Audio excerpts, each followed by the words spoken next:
Pour filmer sous l'eau, il faut une caméra étanche et tout le monde n'a pas l'envie ou les moyens d'en acheter une. Par contre, quasiment tout le monde a un smartphone. Aujourd'hui, on teste ce boîtier étanche de la marque Sublue dans lequel on met son smartphone pour aller prendre de belles images sous l'eau. Avantages, inconvénients, caractéristiques, c'est parti.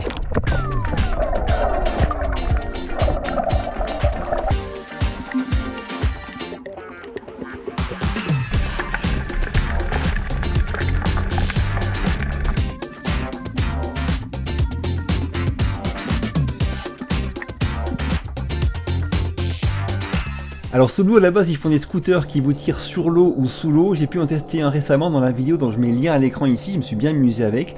Et ils ont sorti il y a quelques semaines ce Sublue H1. Niveau packaging c'est vraiment top, vraiment très classe. On voit ce qu'il y a dans la boîte et comment on le met en service. Alors pour commencer il faut mettre la Dragon fournie en place sur le boîtier étanche. Et après il y a ce boîtier de commande là qu'on vient fixer sur le bas du boîtier étanche.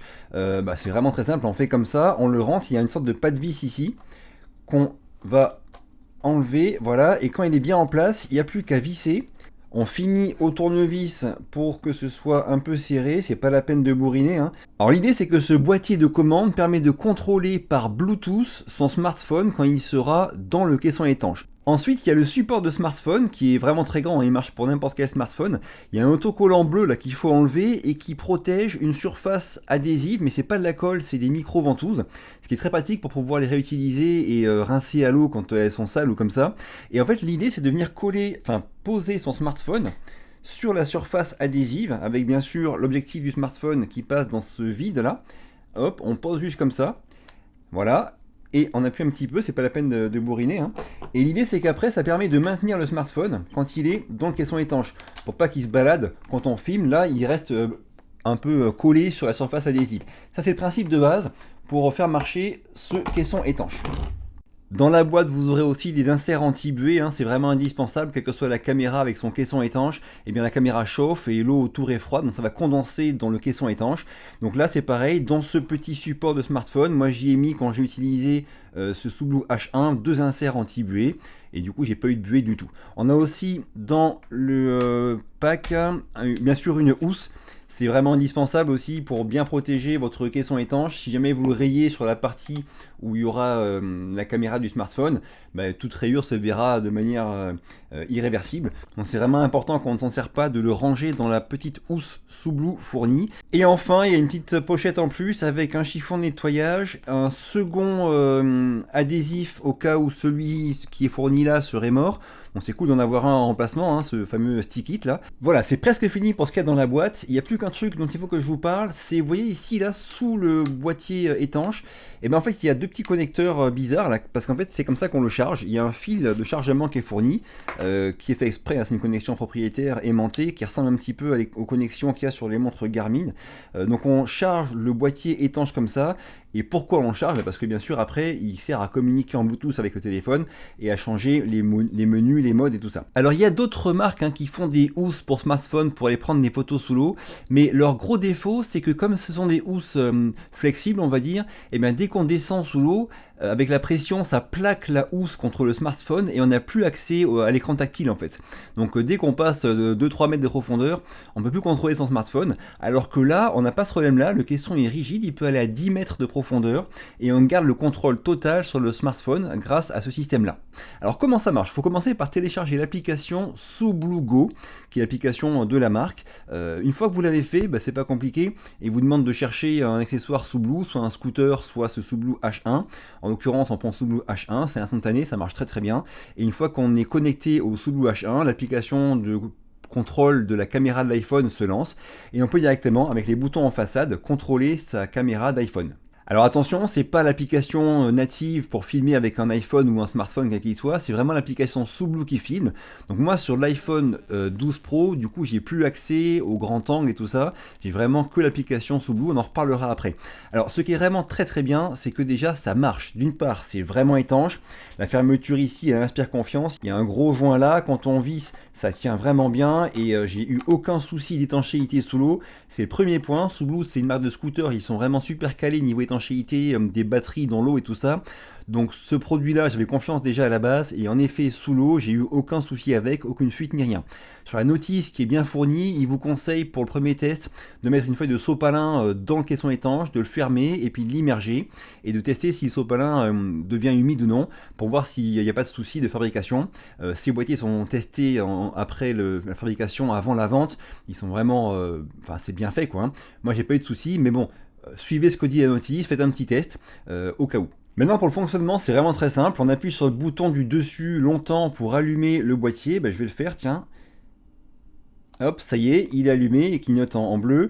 Là du coup je vais mettre en marche mon smartphone pour aller... Ah, Face ID, c'est bon, tu m'as reconnu. Pour aller chercher l'application Sublugo que j'ai rangée ici, je la lance, je vais lancer aussi la capture d'écran. C'est bon, ça enregistre. Alors du coup, là, il faut cliquer en bas à gauche sur Device, qui veut dire appareil. On clique sur l'antenne pour rechercher. Ah, j'ai éteint le Bluetooth, donc je vais rallumer. Forcément, il faut le Bluetooth. Voilà. Et maintenant, il va trouver... Voilà, ici, il a trouvé H1. Je clique dessus. Et c'est bon, là, il est connecté. Alors, ensuite, donc, je vous rappelle, si le smartphone est dans le caisson étanche, ça marche pareil. Donc là, maintenant, on le commande avec les boutons. Donc le bouton du haut en fait c'est le bouton photo, si j'appuie une fois ça prend une photo, et si j'appuie une fois appui long, ça va tourner la caméra, donc prendre la caméra qui est à l'avant de mon smartphone. Ensuite, je vais rappuyer pour qu'on reste sur écran noir, voilà. Le bouton qui suit, c'est le bouton pour filmer une vidéo ou pour naviguer dans les menus. Donc c'est pareil, hein, ça marche très bien. Là je vais filmer une vidéo, ça enregistre, hein. Si je relève, voilà, on voit que ça enregistre. En cours de film, je ne peux pas retourner la caméra, ça ne marche pas. Donc il faut que je rappuie sur film pour arrêter le film. Et si je veux utiliser la caméra frontale pour filmer, j'appuie d'abord sur le bouton photo longtemps, voilà. Et maintenant, je peux déclencher le film avec la caméra frontale de mon smartphone. Hop, j'arrête le film. Ensuite, il y a les boutons plus et moins qui servent au zoom numérique de votre smartphone, ou optique, hein, si c'est un zoom optique. Mais là, vu que c'est l'application Sublu qui gère, je suis pas sûr qu'ils prennent le zoom optique de votre smartphone s'il en a un. Franchement, je sais pas. On appuie un cran par un cran, vous voyez, ça fait x1.3, x1.4, et on redescend avec le zoom moins.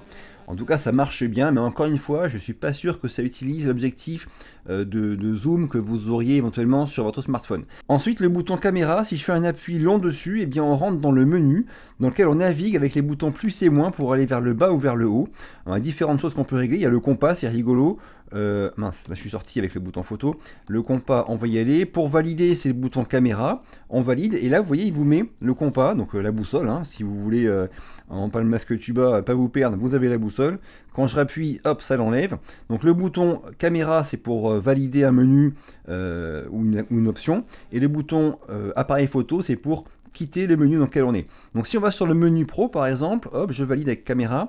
Et là, on peut passer en mode manuel pour le focus, on a la priorité au shutter, etc. Bref, on peut garder la main sur l'appareil si on souhaite. On peut activer les grilles de composition que j'ai mises en service, là, c'est ici qu'on les enlève. Bref, vous voyez, il y a différentes options sympas dans le menu sur lesquelles on peut trafiquer. Le timer, ça c'est bien, hein, si on veut programmer un retardateur pour prendre une photo sous l'eau, ça peut être pratique. Donc voilà, première chose, ce que j'ai aimé là-dedans, c'est que c'est facile à mettre en œuvre, c'est intuitif, et ça marche bien, c'est-à-dire que c'est étanche, ça se charge bien, les commandes répondent super bien à la fois dans l'air mais aussi sous l'eau, c'est pratique à utiliser, je trouve que la Dragon c'est bien pensé, que l'accroche soit ici et qu'on tienne quand on est droitier comme ça, parce que du coup ça évite que le câble se balance partout devant l'objectif, ça c'est un truc qui est vraiment pratique, on peut venir serrer si on souhaite sa Dragon, bref, c'est vraiment bien pensé, mais il y a aussi quelques défauts qu'on voit maintenant. Alors c'est à ma connaissance le seul système qui existe avec un étui rigide pour contrôler un smartphone complètement sous l'eau.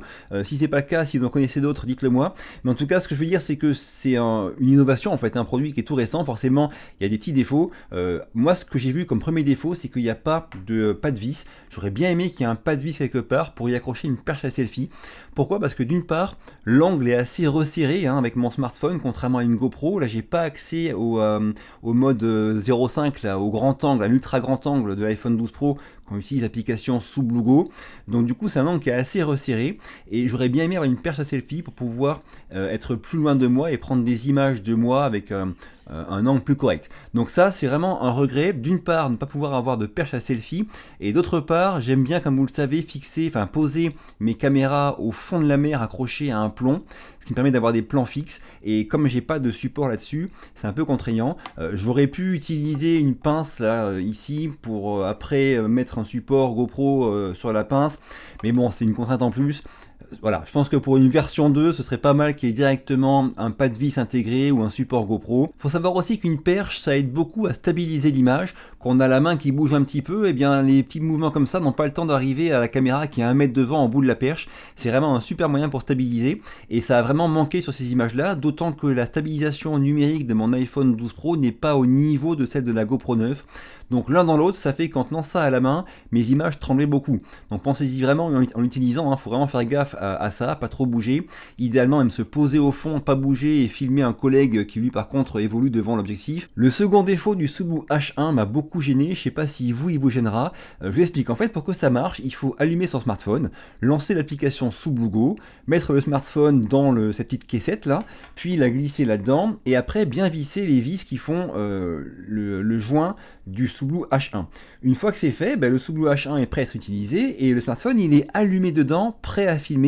On peut plus l'éteindre en fait. Donc si on part faire un peu de Palmas Tuba tranquille ou du scooter, c'est idéal. Mais si on part faire du paddle pendant 2 heures, et bien là par contre c'est pas la même chose parce que on aura le smartphone allumé, prêt à filmer pendant 2 heures. Donc d'une part la batterie va fondre, d'autre part il va vraiment chauffer dans le caisson étanche. Donc pour moi c'est pas trop adapté à des grosses sorties en paddle ou en kayak.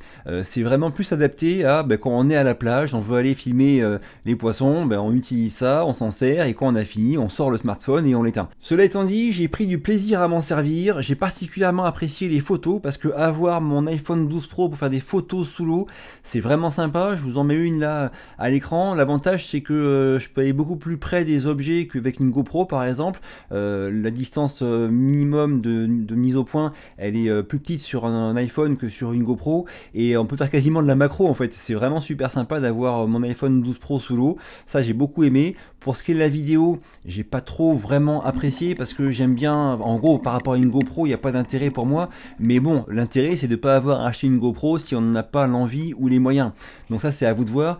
Pour utiliser en vidéo sous l'eau, il faudra vraiment bouger le moins possible ou se caler au fond et puis filmer un pote. Pour l'utiliser par contre en photo, là c'est vraiment un vrai régal, en photo c'est vraiment top. Donc voilà, ça sera à vous de voir selon ce que vous voulez en faire. Ceux qui n'ont pas encore une fois le budget ou l'envie d'acheter une GoPro ou une caméra d'action quelle qu'elle soit, eh bien c'est aussi une solution qui permettra d'utiliser votre smartphone et le prochain smartphone et encore celui d'après, parce que dans le temps ça va durer indépendamment de votre smartphone. Je rappelle que Sublue, il y a Sublue France, il y a vraiment des gens en France qui s'occupent de Sublue avec du SAV et tout, ça marcherait très bien. Je vous mets sous la vidéo le lien vers le site de Sublue. Si j'arrive à avoir des offres intéressantes pour vous pour l'achat de ce Sublue H1 ou de scooter Sublue, je les mettrai aussi sous la vidéo. Si ça vous a plu, un petit pouce bleu, pensez à vous abonner, ça m'aide beaucoup. Je vous quitte, à très vite et d'ici là, bougez-vous purée, bougez-vous.